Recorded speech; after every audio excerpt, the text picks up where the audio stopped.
Hi, I am Mikki Brock, and I am an associate professor of history at Washington and Lee University in Lexington, Virginia, where I study and teach about topics on the history of the supernatural and as well as religious history more broadly.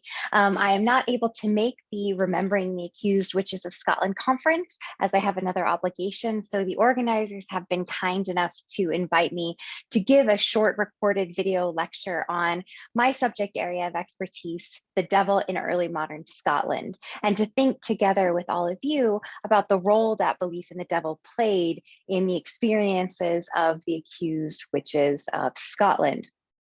So I think one of the things that is worth noting is that our view of the devil in the modern world is a very different one than early modern people experienced. For many people in much of the world, the devil is a metaphor, an abstraction, an idea that might encompass some vague ideas about evil, but not a concrete physical presence in their lives, and certainly not an individual that they would expect to be behind so many of lives' challenges and disasters and temptations. But in early modern Scotland, the devil was very real indeed, not an abstract idea, but rather a powerful and ubiquitous character. He was known as the father of lies, the prince of darkness, the evil one. And it's only relatively recently that believing in the devil became a choice and one embedded with a lot of flexibility. And one thing that I think that we really have to think about here is that belief in the devil was a lived reality for those individuals accused of witchcraft in Scotland for two reasons. First, because they themselves were falsely accused of being servants of Satan. And second, because virtually every early modern woman and man would have believed in the reality of the devil themselves, and also probably have believed in the reality of witches, just certainly did not think themselves to be guilty of demonic witchcraft. So once we realize the ubiquity of belief in the devil in Scotland, we can start to understand how something like the witch trials actually transpired. So today I'm going to give you a whirlwind picture of the role of the devil in early modern Scotland and to offer a few thoughts about not only the impact of Satan on the witch trials, but also the legacy of these beliefs about the devil. Now, for those of you who have maybe seen me talk before or who have looked me up or heard anything really about anything I've published, you may have Googled the devil in Scotland and found the cover of one of these books rather than my actual book on Satan and the Scots. I often think to myself that really I should have done something like written romances involving the devil. I think I would have made quite a lot more money and sold a lot more books that way. But I just show these images, A, because they're fun, but also they represent just how flexible our understanding of the devil has become in Scotland and beyond. And we'll think a little bit together about why we have gotten to a place where the devil can be presented as a Highlander one encounters in the woods and has a passionate affair with, rather than a figure to be feared. So I think it's worth starting with the theological foundations that individuals in the 16th and 17th century in Scotland would have been working with. Now, the figure of the devil, the story of Satan across the board, begins with a conundrum. How could an all-knowing, all-powerful, all-benevolent God allow evil to exist in the world? Surely a powerful God would be able to prevent such things from occurring, and surely an all-benevolent, all-good God would wish to do so.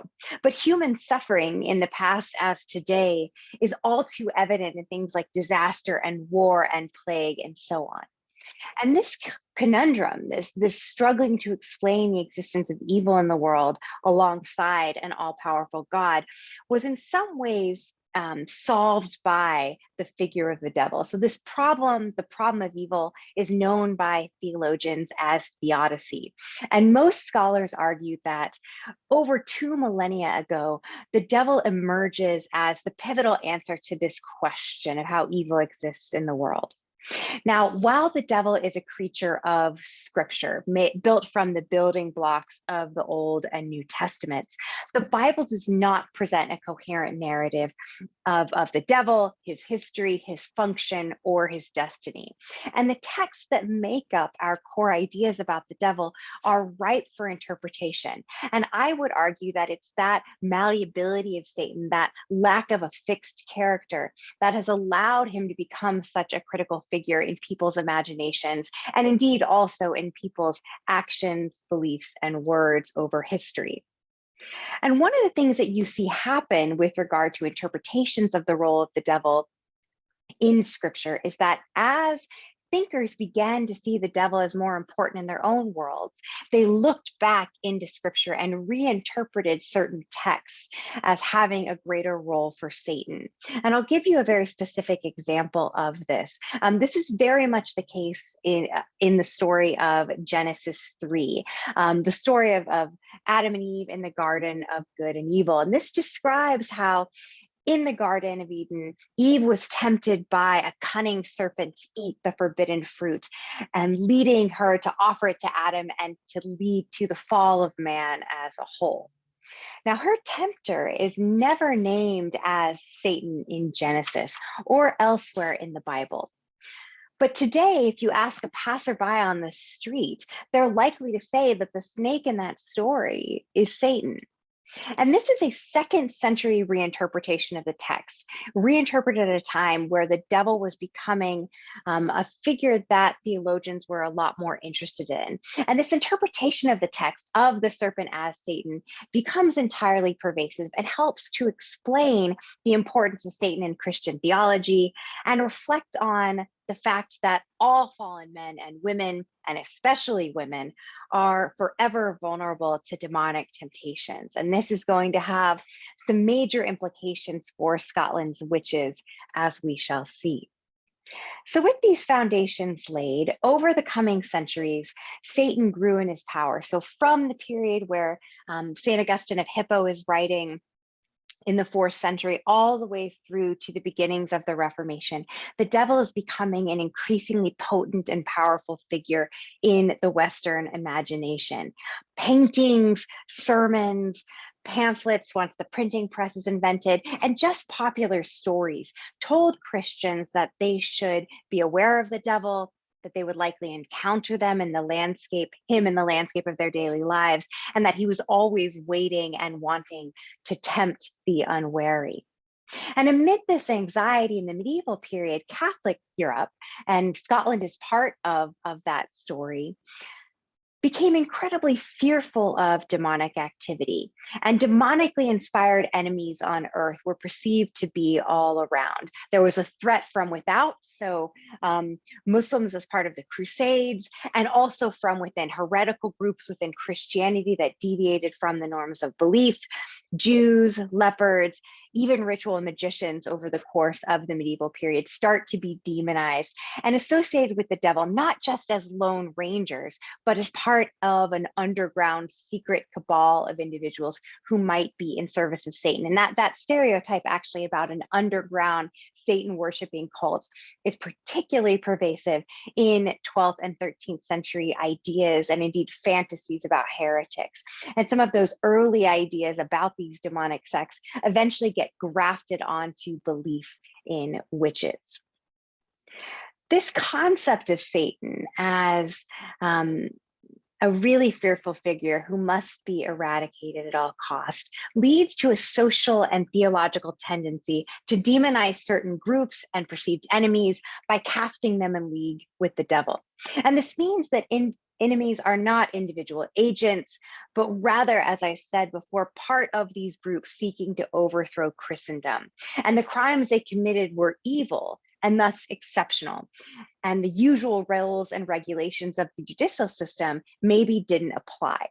Satan's army must be identified, must be eradicated. So some of these foundational principles are laid in the medieval period with attitudes towards heretics, as I mentioned, but also Jews and broader enemies of society. Basically, in the medieval period, Europe, Scotland included, develops its demonization muscles, and they get put to tremendously great use in the period around the Reformation. I should say the witch trials predate the Reformation in Scotland and in elsewhere, but the turmoil of the Reformation accelerates and exacerbates and heightens in some ways the witch trials themselves and the perception of Satan as active in the world.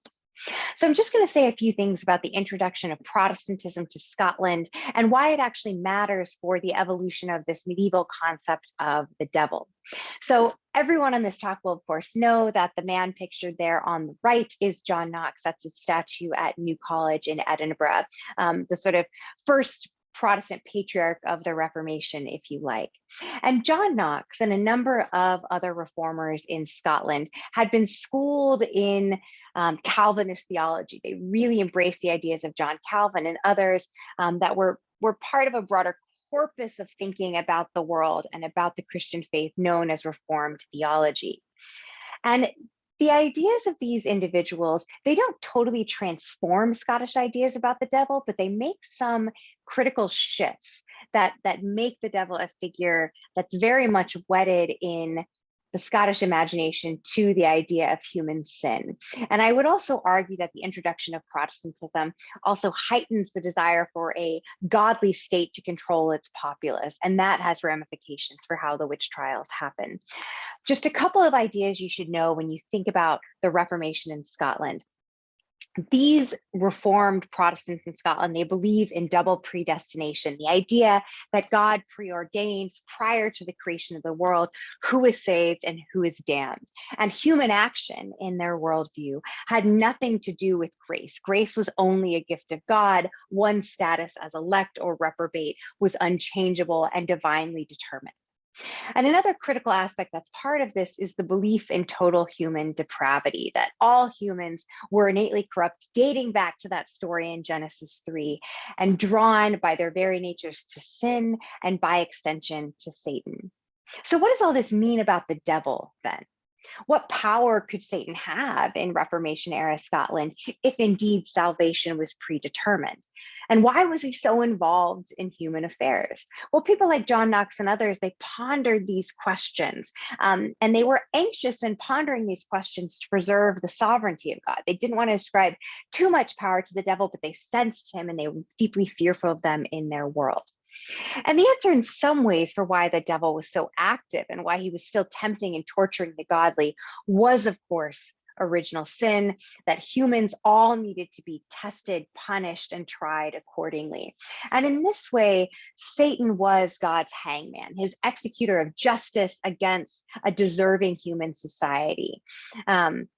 And this is sort of really critical. And such ideas lead Scottish Protestants to emphasize the internal personal threat of Satan, that their sin was always drawing them towards the devil. There was a sermon given where one of the Scottish ministers in the 17th century talked about humans being led like a dog on a leash by the devil. They were always controlled by him because of their innate depravity. And this also leads Scottish Protestants to think about the world in staunchly black and white terms. You are either of God or you are of the devil. There's no gray zone for beliefs in things like fairies, ghosts, and others. Satan also, after the Reformation, takes a starring role in sermons as a way to both capture the attention of the audience with such a frightening and colorful figure, but also a way to warn them of the consequences of their actions, their sinful natures, their strayings from the godly path. So ordinary Scots are sitting in kirk every Sabbath day, hearing ministers talk about the devil in their world. And that, I think, in a lot of ways did have an influence on this perception of existing in a society where Satan is running amok. So what does all this mean for the witch hunts then, setting this background out? Now, I'm just going to say some things here that y'all probably all know about, but it's really worth a reminder that the witch hunts were not a phenomenon that was confined to Scotland or to Salem in the American context, or really confined to any sort of one space or region of Europe. This is a story that transpires and transcends Russia to France, to the Holy Roman Empire, and of course over to North American shores.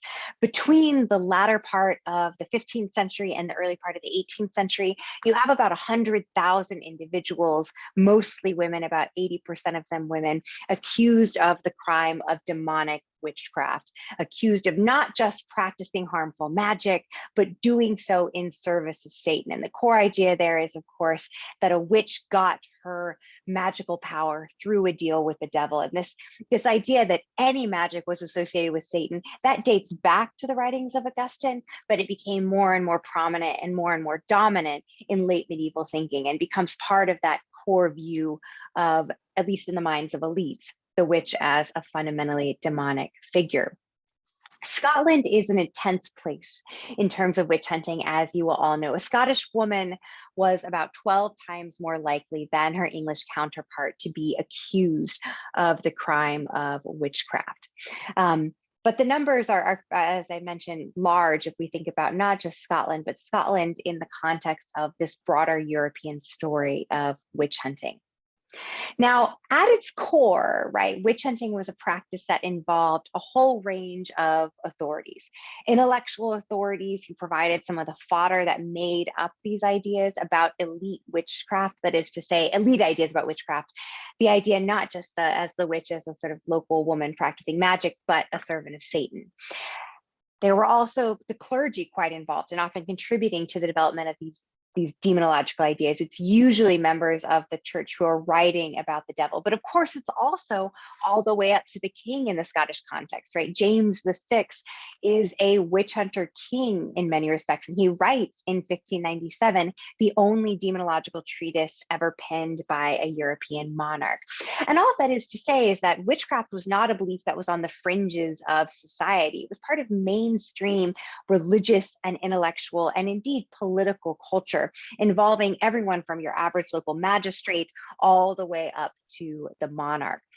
And historians debate the extent to which ordinary people would have developed the idea of demonic witchcraft without prodding by those elite authorities who are often introducing ideas about the devil once a witchcraft trial moves from a local court to a much higher court. And I agree, I do think a prodding and pushing from elites was really important, that those who are at the top of society had to believe themselves in this demonic conspiracy and interjected into the trials at every turn in order for things to go the way they did. But I would also suggest that by the 17th century, after the witch trials have been ongoing for decades and decades, ordinary people would have also viewed witchcraft through a demonic lens. Now, I want to say that there is virtually no evidence that any of these individuals who were accused of witchcraft in Scotland or elsewhere were ever engaging in the sorts of demonic behaviors that were the fantasies of elites. They were not certainly going to cannibalistic infanticides, which were common in places like the Holy Roman Empire.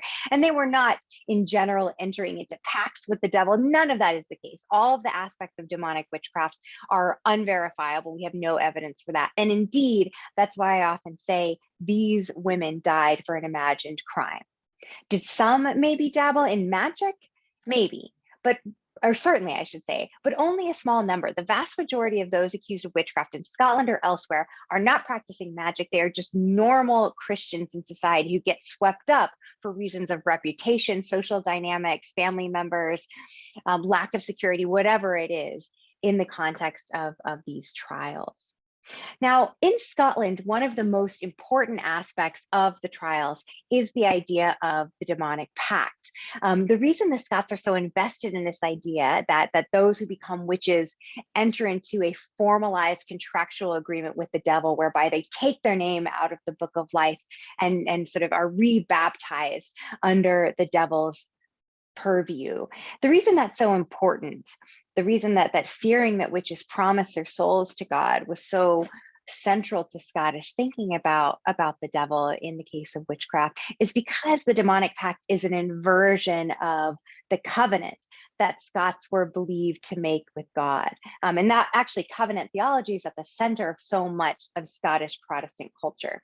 And so everything in these witchcraft trials, particularly as it relates to the role of the devil, is an inversion of what was believed to be and insisted upon as the right and true Christian practice. So even when you look at this pamphlet here, which is from News from Scotland, published in the early 1590s, an account of the North Berwick trials, you see an inverted setting of a more traditional Scottish Sabbath day, where it's not the minister preaching from the pulpit, but indeed the devil himself, inverting that Christian order. The demonic pact features quite similarly.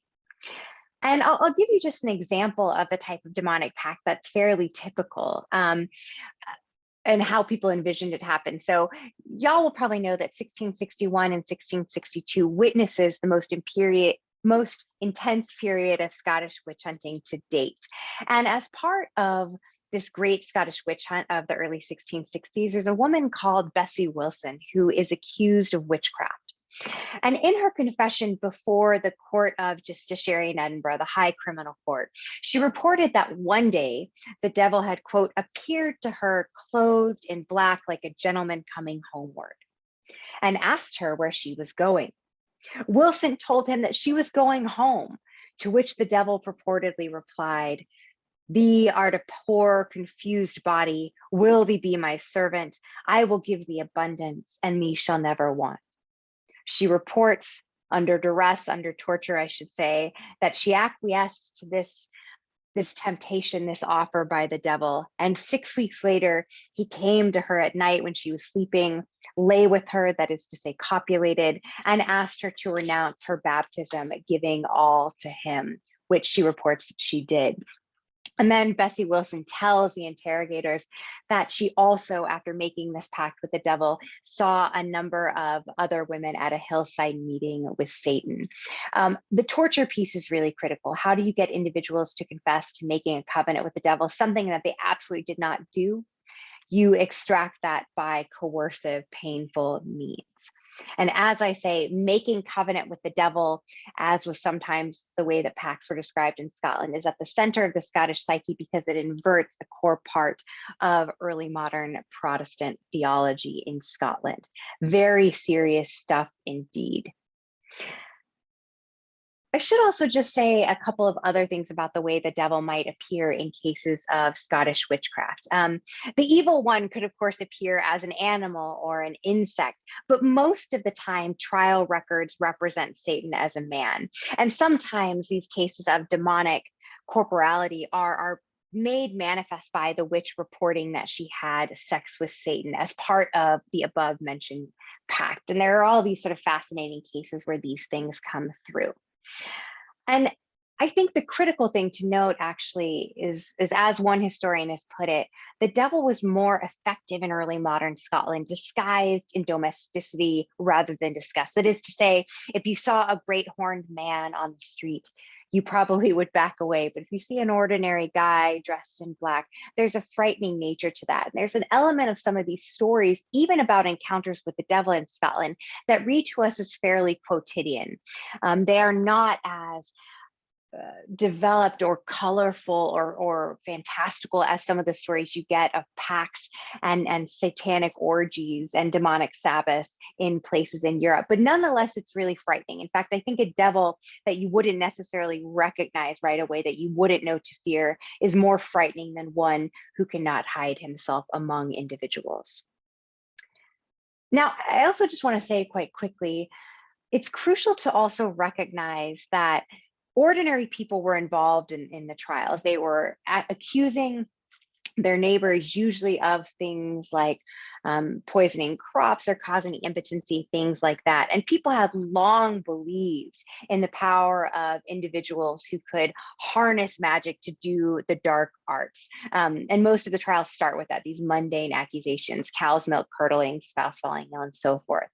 But I would certainly say that it's the involvement of authorities, right? Ministers, judges, even the monarch himself, that encouraged the trials and helped make the demonic interpretation of witchcraft a dominant one. Now, I'd be remiss if I also didn't say here before we briefly talk about demonic possession that 85% of those accused in Scotland are women. So it's about 80% overall if you're looking at Europe across the board. 85% of Scottish witches are women. I think there are lots of reasons for this, a lot of which date back to that fundamental idea about evil, about Eve and about women across the board as untrustworthy, slippery tongues, subject to the lies and the temptations of Satan. That I think is core, right? When people ask themselves who is most likely to be a witch, women would be the first thing that popped to mind. But I should also really want to point out that witch hunting is fundamentally about hunting witches. Framing the witch hunt simplistically as just being about an attempt to eradicate, sort of quarrelsome women, that's far too simplistic. What's more complex is asking oneself why, when someone says, I need to go out and hunt witches, do they envision the witch as a woman? Why is the woman the center of the witch stereotype? And there have been some really interesting things written about this by people like Sierra Dye. Julian Gader has had some really useful things to say about that. Of course, Christina Larner, who has been so helpful in our thinking about Scottish witch hunts.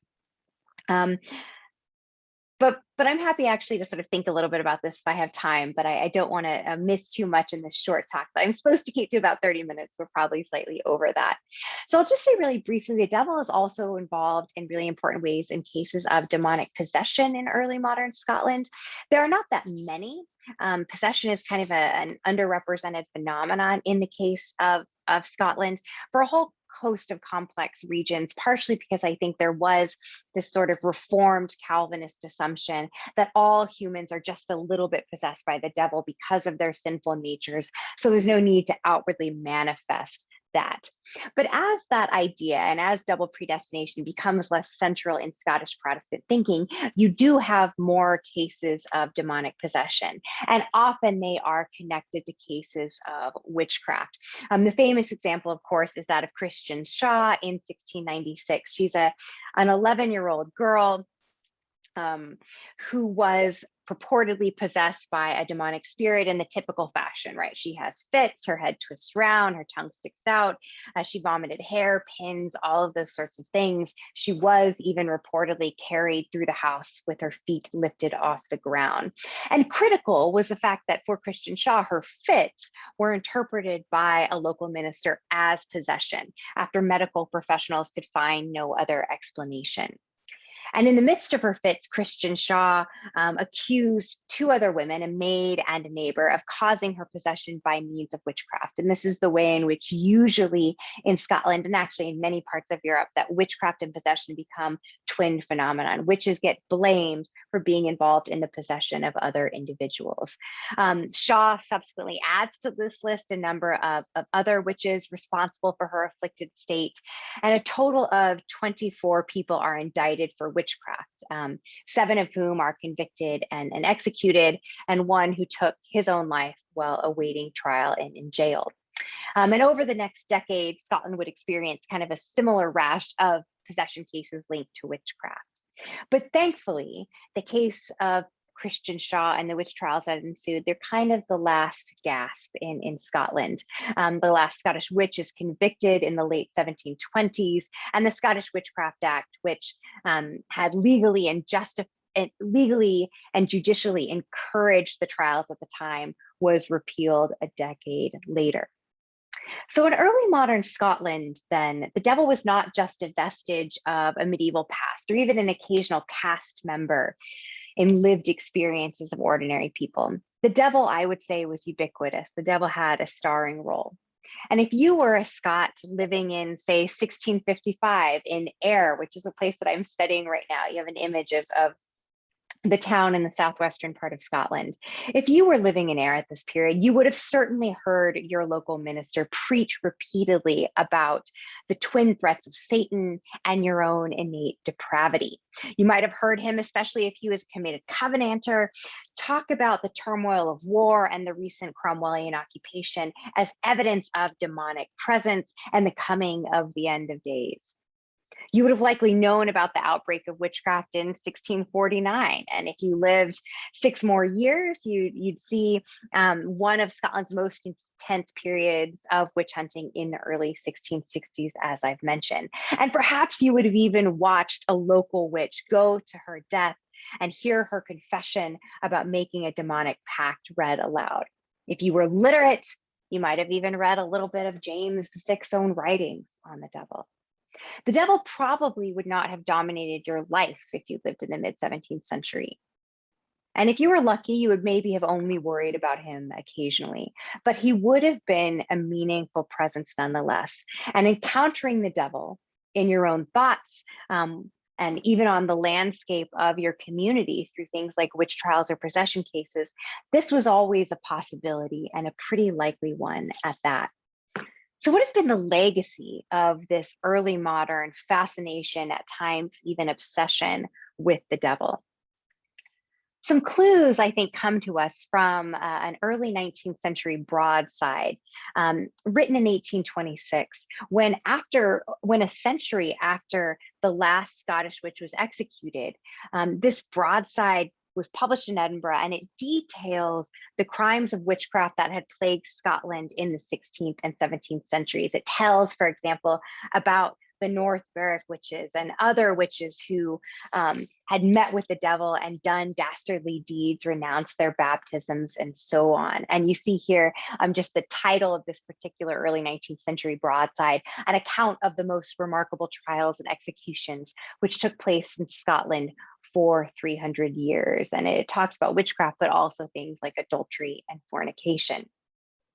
Now, the author of this pamphlet wrote it because people were fascinated to read about this history, probably a little bit horrified too, but the line between fear and fascination is thread thin.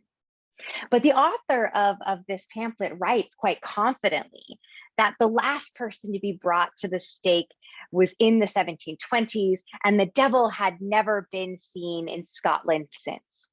Well, not quite, right? Belief in the devil remained for a very long time after the witch trials had ended. And the end of the witch trials in Scotland and elsewhere came not because of some great wave of skepticism about the existence of Satan, but rather a loss of confidence in the substance, the efficacy, and yes, the justice of witch hunting. And I think one of the things, and I'll just stop sharing here, that's so interesting about Scottish history in general is that the devil continues to show up in so much Scottish literature, right? If you study the 18th century, you'll read the poetry of Robert Burns, right? Who, even though he loves to critique the beliefs of his sort of Calvinist native Ayrshire, he's still very much informed by them when he talks about his address to the devil or Tam O'Shanter and his other poems that deal with supernatural themes. The devil is a figure in the great work of James Hogg in 1824, the Memoirs and Confessions of a Justified Sinner, which is really about the human exploration of the evil within. You see the devil showing up in the classic doppelganger novel later in the century, Dr. Jekyll and Mr. Hyde by Robert Louis Stevenson. If anybody here has seen David Grigg's fantastic Cayley play, The Strange Undoing of Prudencia Hart, or read James Robertson's The Testament of Gideon Mack, you know the devil is still part of the literary landscape in Scotland.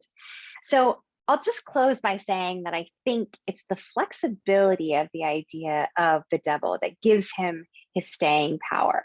It's that flexibility that allowed in the early modern period people to use ideas about the devil and demonization to commit the injustice that was the witch hunts. But it's also that flexibility. It's also sort of the lack of a fully defined understanding of the devil that means he becomes a figure of literary fodder as we move through time. And something that I think has been true throughout this evolution of ideas about the devil, something to which the hardline Calvinists who are so central to the Scottish story inadvertently pointed, is that our views of and interactions with Satan tell us far more about human nature than the nature of the cosmos. So when we ask questions about the nature of the devil in early modern Scottish society and witchcraft trials and elsewhere were asking about who the Scots in that period believed they were and what their anxieties, their manifestations of their anxieties were. And when we ask what we think about the devil today, we're also really thinking about ourselves and what our core beliefs are. So I'll close with that. Thank you again to the organizers for allowing me to record this brief video talk. And if anybody has any additional questions, of course, they can get in touch via email or elsewhere. All right, thank you.